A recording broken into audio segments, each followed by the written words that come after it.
안녕하십니까, 이나무입니다. 오늘은 지금 미국 월가에서 가장 화제가 되고 있는, 뭐 걱정한다는 표현이 더 맞죠.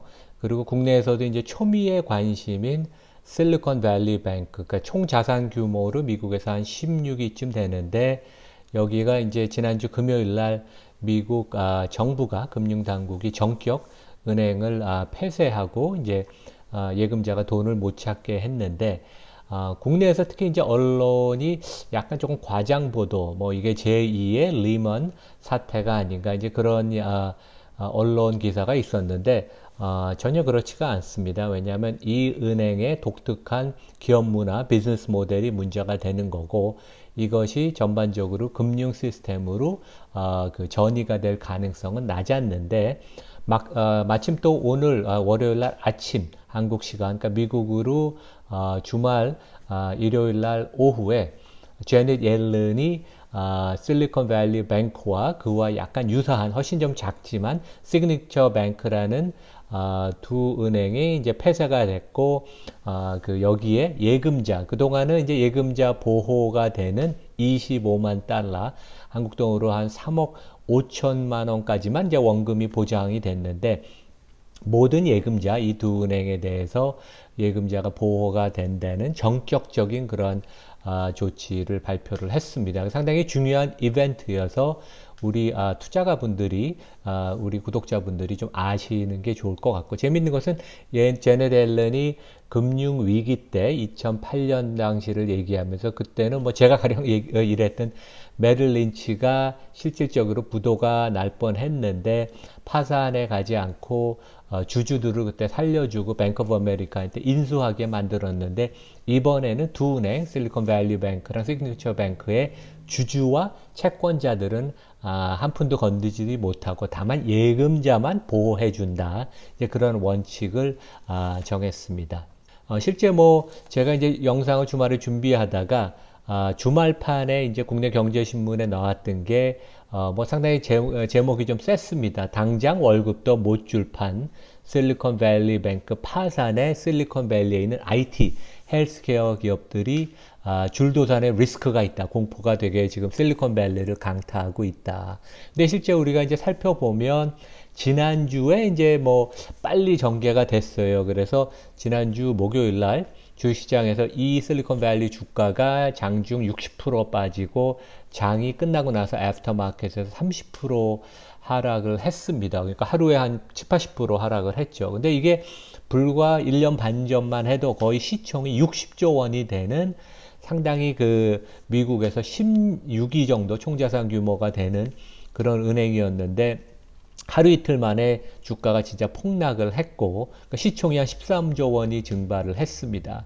그래서 이제 금요일 날 그 미국 금융당국이 전격적으로 은행을 폐쇄를 하고, 결국 이제 예금자들이 돈을 못 찾는다는 얘기죠. 그다음에 주식시장에서는 매매 정지를 시켰는데, 이 당시 상황으로 보면 금융위기 때 워싱턴 뮤추얼이라는 그런 금융기관이 파산한 이후로 가장 큰 규모의 대규모 금융기관 은행의 파산이다. 상당히 그 뭐 흥미롭고 그 다음에 이제 중요한 이벤트인데, 오늘 월요일 날 아침에 이제 미국에서 전격적으로 그러니까 일요일 날 오후에 발표가 된 것이 제넷 옐런이 이런 얘기를 했습니다. 그래서 그동안은 소액 예금 3억 5천만 원까지, 미국은 이제 25만 불이 예금 보호의 기준입니다.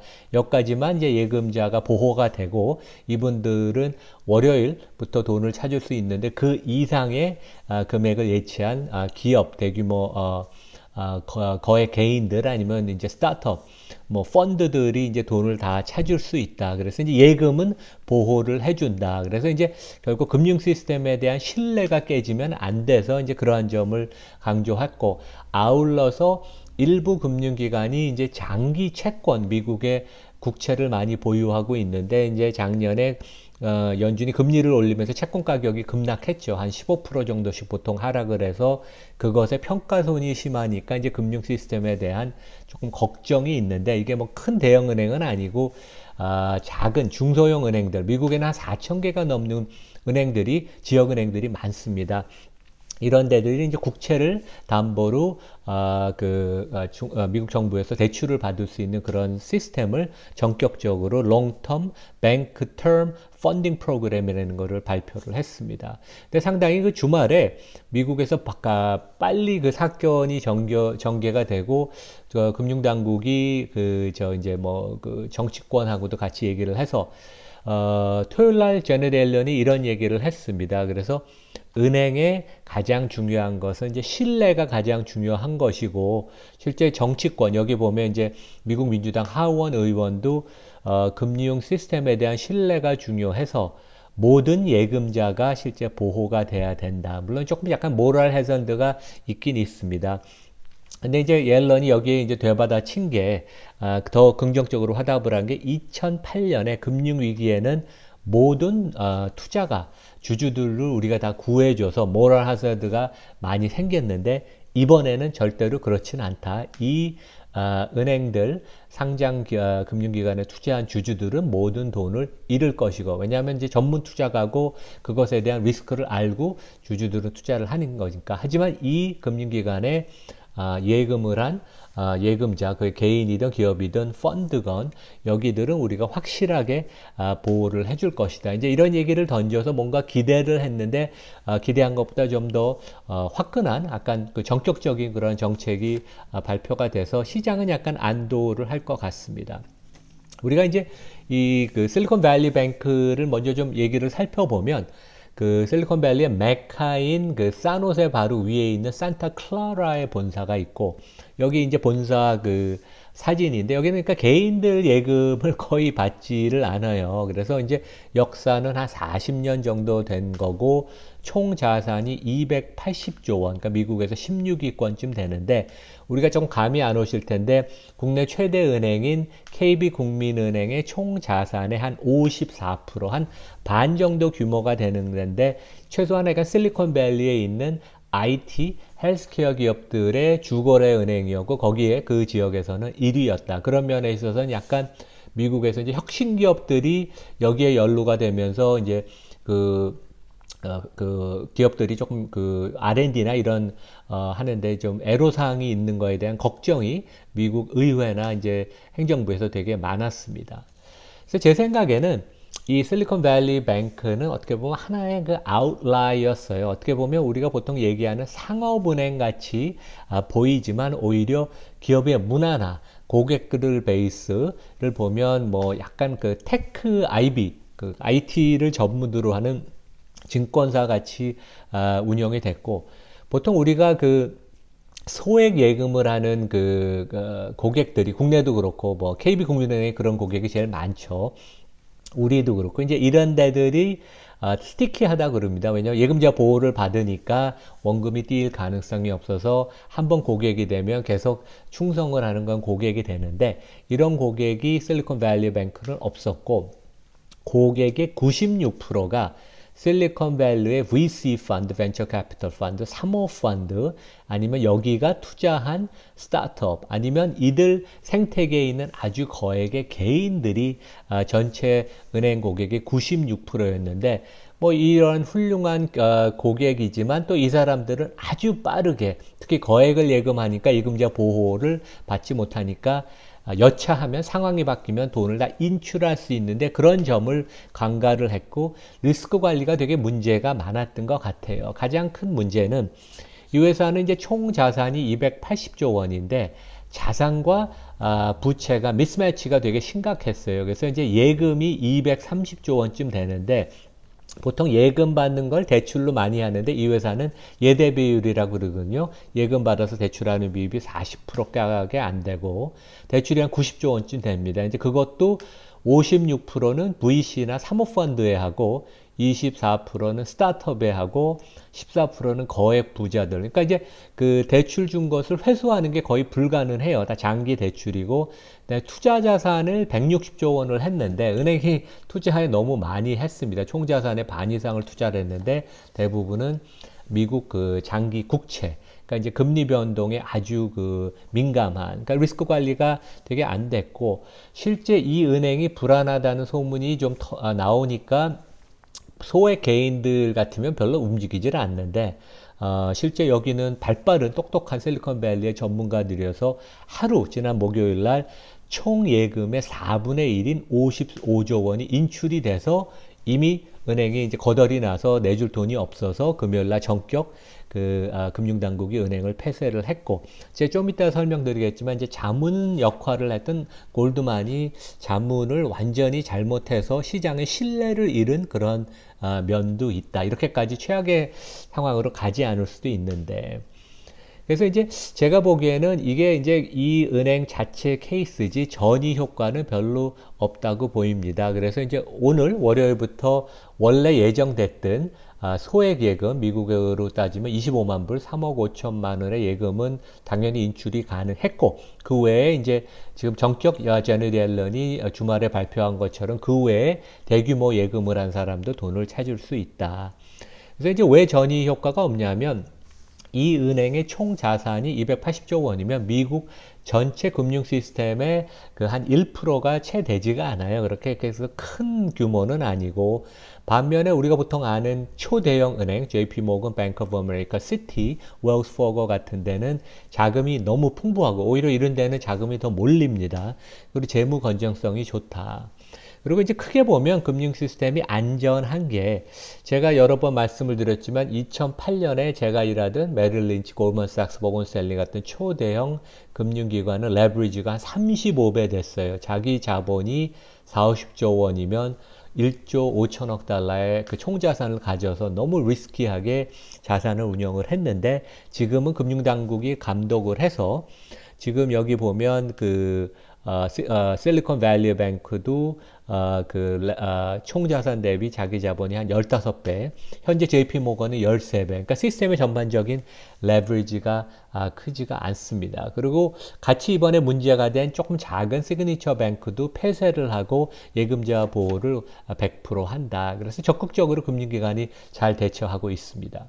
미국은 이제 우리랑 틀리게, 우리는 이제 월급을 받잖아요. 한 달에 한 번 급여를 받는데, 미국은 한 달에 두 번, 2주마다 이제 급여를 줘서, 실제 제가 아는 그 교포나 지인들도 본인이 직접 영향을 받지 않았지만 실리콘밸리에서 활동하는 펀드나 개인들이 이 실리콘밸리 뱅크에 예금을 해서 돈이 묶인 사람들도 있어서, 실제 이제 여기에 그 예금을 해서 돈이 묶인 스타트업들이 급하게 이번 주에 이제 직원들 급여를 줘야 되니까 자기의 예금을, 그러니까 미국은 별의별 시장이 다 있어요. 예금을 실제 그 장외에서 그 싸게 매각을 하고, 그 대신 이제 뭐 한 100억을 내가 예금을 했으면 한 20, 30%를 할인을 해서 한 7, 80억 정도를 대출을 해주는 그런 OTC 시장이 열렸습니다. 그래서 그러니까 다양한 방법으로 스타트업들이 자금 조달을 고민을 했고, 이런 점들이 이제 시스템의 리스크가 되지 않나 이제 걱정을 했는데,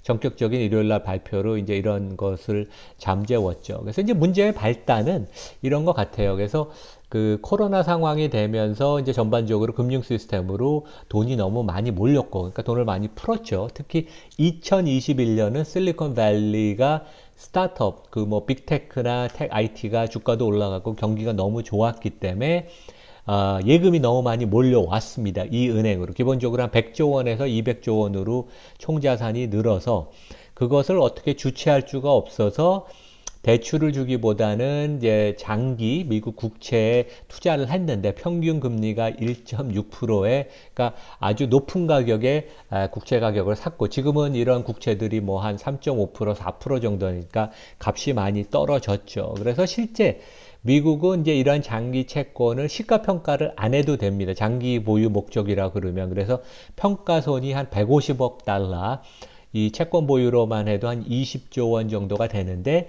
이 부분이 자기 자본에 해당하니까 실제 마크투마켓 시가평가를 하면 자기 자본이 날라갔다는 그런 얘기가 조금 전문가들 사이에 이제 퍼지기 시작을 했고, 가장 이 대규모 그 예금 인출의 그 발단이 됐던 건 자문사 역할을 했던 골만이 아주 잘못된 어드바이스를 했다. 그래서 시장 신뢰를 회복하기 위해서 지난주에 했던 그러한 그 정책들이 거꾸로 갔다. 그래서 이제 골드만의 자문을 받아서 지난주 수요일 날 실리콘밸리뱅크가 보유하던, 그러니까 이제 그 예금을 인출하고자 하는 그런 요구가 많아지니까 이제 그 대출해 준 것은 회수를 못하고 보유하던 채권을 이제 파는 거죠. 그래서 그 1.8%의 평균 매입했던 장기 국채를 210억 달러, 한 27, 8조를 시장에 팔아서 평가손을 한 2조 5천억 정도를 반영한다고 공시를 했습니다.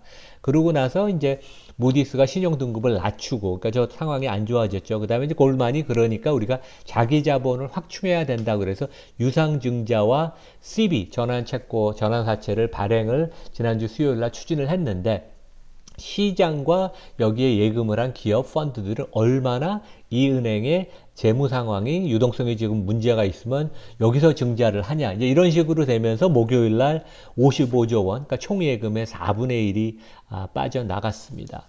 우리가 이제 전체 업황을 놓고 보면 코로나 상황이 되면서 여기 이제 보시는 그림은 미국 상업은행 일반 커머셜 뱅크의 이제 예금인데, 그 재정이 많이 풀리면서 그 예금으로 돈이 몰려들었고 2020년 1분기부터 급격하게 예금이 들었고, 큰 은행뿐만 아니라 작은 은행, 실리콘밸리뱅크 같은 데도 예금이 많이 몰려들었는데, 최근에 금리가 너무 올라가면서 은행에서 돈을 찾아서 이러한 국채나 다른 고금리를 주는 상품으로 많이 이동이 하면서 이제 예금의 이탈이 작은 은행들 사이에 벌어졌고, 지역은행 중에서는 실리콘밸리 은행이 경쟁력이 없었어요. 왜냐하면 예대 마진을 보면 가장 오른쪽에 보면 예대 마진 2%로 업종 평균이 한 3.2% 되는데 가장 예대 마진이 낮으니까 펀딩은 높게 하고 대출은 낮은 금리에 주는 상당히 퀄리티가 낮은 비즈니스를 하니까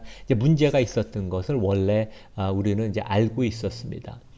근데 여기서 하나 이제 질문을 해야 되는 게, 그러면 실리콘밸리뱅크가 뭐 이 은행 자체 리스크 관리가 문제가 있지만 은행 전체로 미국의 채권을 너무 과다 보유한 게 아닌가? 왜냐하면 미국 채권의 가격을 시가평가하면 지금 많이 손실이 났으니까. 그래서 이제 CNN 보도를 보면 금융 시스템 전체로, 그러니까 펀드 같은 거 제외하고 금융기관이 보유하게 있는 채권에서 평가손이 6,200억 달러, 한 800조 원이 된다는 지적을 FDIC, 미국의 그 예금보험공사가 이제 얼마 전에 지적을 했습니다. 이것이 이제 잠재 리스크고, 특히 이제 미국 국채, 장기 채권을 많이 보유하고 있다는 초대형 은행 뱅크 오브 아메리카가 지난주에 주가가 11% 빠졌어요. 다른 은행들 초대형 은행 중에서는 주가가 가장 많이 빠져서 시장이 조금 걱정을 하는데, 근데 이제 저는 큰 문제가 없다고 생각하고 월가도 되게 그렇게 생각을 하는 게, 결국 그 우리나라 KB국민은행 같이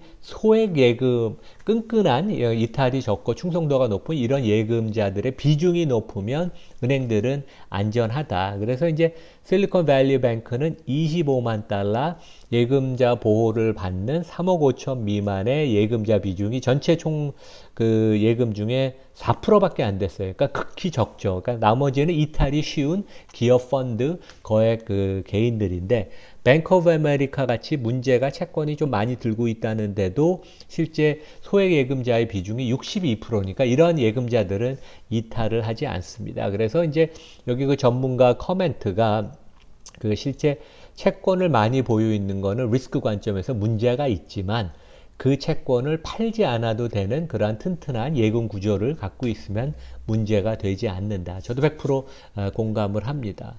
그래서 실제 제이 파월이 얼마 전에 이제 미국 의회에서 증언을 했을 때 초대형 은행들, 아까 말씀드린 뱅크 오브 아메리카, 여기 이제 그림을 보시는 뭐 JP 모건, 시티, 웰스 파고 뭐 이런 데들이죠. 이런 데들은 유동성이 아주 풍부하고 예금이 계속 유입이 돼서 재무가 되게 건전하고 자본도 충분하다. 그래서 저는 은행의 금융 시스템의 리스크는 거의 없다고 보고, 물론 우리가 꼼꼼히 계속 살피긴 해야 되지만 근본적인 리스크는 없다. 그리고 아까 이제 뱅크 오브 아메리카 주가가 지난주 내내 약세를 보인 것과 반대로 JP 모건 같은 데는 채권 익스포즈가 상대로 적어서 지난주에 주가의 하락폭도 적었고 한 7%, 60% 빠졌고 오히려 금요일 날은 주가가 반등을 했습니다. 그래서 어떻게 보면 이 실리콘밸리 케이스는 하나의 그 아웃라이어를 보고 전반적인 금융 시스템의 리스크를 전이가 될 리스크는 크지 않다. 이렇게 보면 될 것 같습니다. 네, 감사합니다.